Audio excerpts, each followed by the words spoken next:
Collector RC. All right, we got the 24 here. Basically, this isn't like, it kind of dives into the whole pre-series that we're going to do. We call it the big push. We really want to push, again, like we said in the other video, we want to push these 24s to the point of they're just absolute popularity. Also so that we can start seeing them at more events and yeah, I mean, across the world. I mean, these things are awesome. They're all over the place. And I think there's a huge amount of potential. The price point's great for these things. What you put into them is great for these things. Everybody, I mean, any age can do RC, but these are like, this is kind of like the beginning step into the big stuff, right? So I just think these things are awesome, and I think they deserve more popularity than they already have, and they are pretty dang popular. Anybody who has these and you're trying to get parts, you know that already. Everything's back ordered all the time. So what we're going to do here is basically we're doing a full-on dismount and then a full-on rebuild of the whole Jeep. We're not going to go through all the special like little details. When it's not an installation video, this is not what this is for. There'll be some installation kind of showing you certain things, you know, that get put on. But the idea for this series is purely on saving the average RC enthusiast money. And so what we're going to do is we're going to fully dismantle this thing. We've already gone through and evaluated, weighed, price pointed every single part that's on this Jeep. We actually have an entire catalog of every single part that's ever been put on any of our, at least for me, on any of my RCs. I have an entire like catalog of everything I've bought. I'm kind of OCD that way. But it's because what's the point of not creating some kind of footprint if you're not, you know, it's an education thing. So for me, it's kind of creating the footnotes to the basic understanding of the SCX24s or any of the RCs, the pros and cons of the certain things I've bought over the time. And things evolve. So, you know, you may, one point, you know, a certain tire may be the most popular thing, one of the best things, and then next year there's 15 other tires that surpass that one tire that was so good. But so yeah, so that's what we're gonna do. We're gonna dismantle this whole thing. We're gonna put it back together. We're not gonna do that in this video, but we are gonna talk about the very first steps into getting into, well, any RC. But if you're specifically for the 24, some of the things you think about, you can do this before you purchase.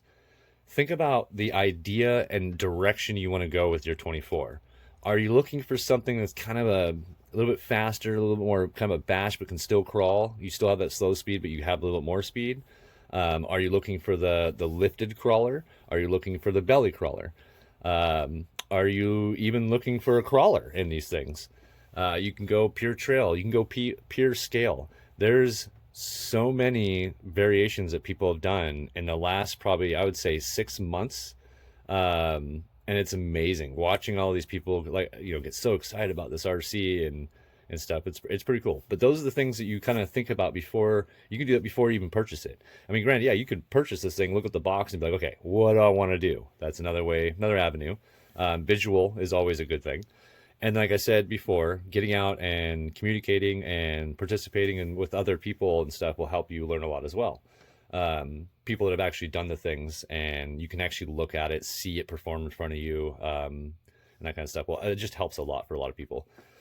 So that's basically what you want to kind of come up with first. For us, we wanted a lifted, you know, we were looking for closer to 1.1 than RC in the beginning.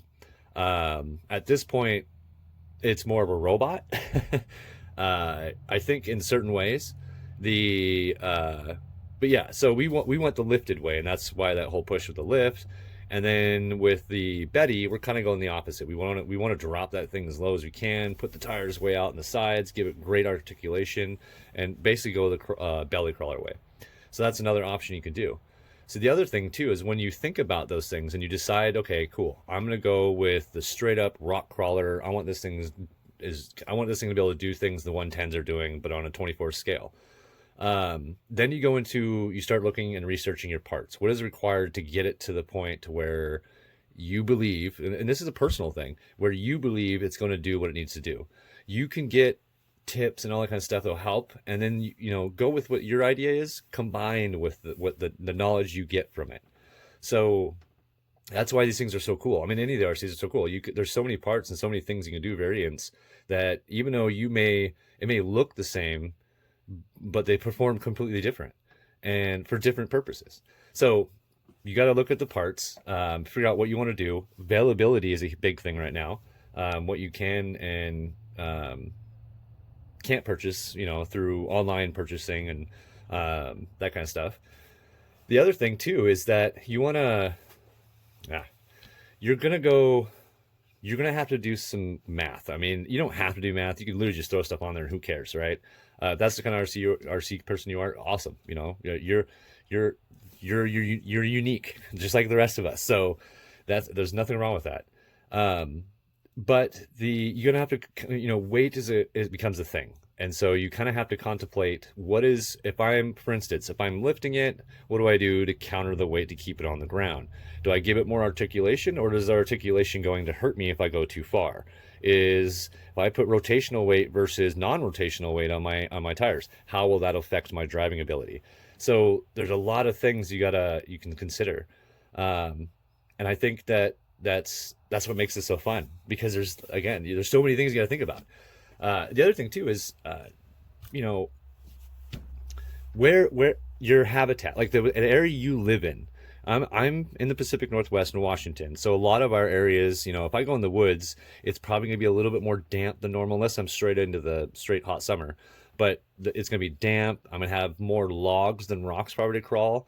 But then of course, if I go to Eastern Washington, it's all rock. So anyway, it really pertains to the area you live in. So just because, maybe someone's RC is built for like going through mud, it has aggressive tread and all that kind of stuff, that car does great in its habitat, but may not necessarily do great on extreme rocks in an area that's where maybe you live. If you're more inclined to crawling around rivers and stuff, that's a little bit different too. You got more of the wet tire kind of a appeal. You'll have water, of course, that you might want to adventure through, maybe not the river itself.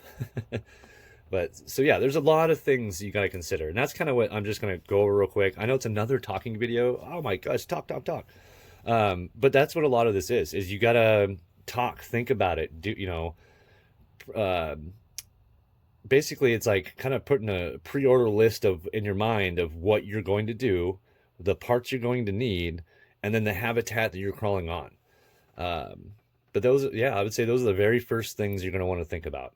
And so during our big push of making this thing even more popular as we can, we're trying. It doesn't necessarily, we're just trying.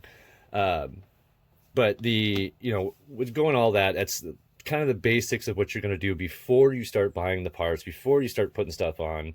You can even do all that research and all that, thinking, before you even purchase the 24 at all, because it may change your mind. All right, we're gonna go ahead and end it here. Thanks for watching, thanks for supporting, and yeah, push these things. If you're a 24 SCX24 or just 1/24th fan, let's make these things massively popular.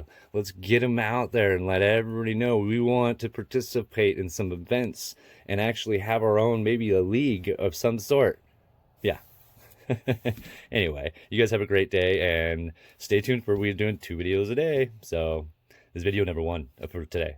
All right, thanks for watching. Bye.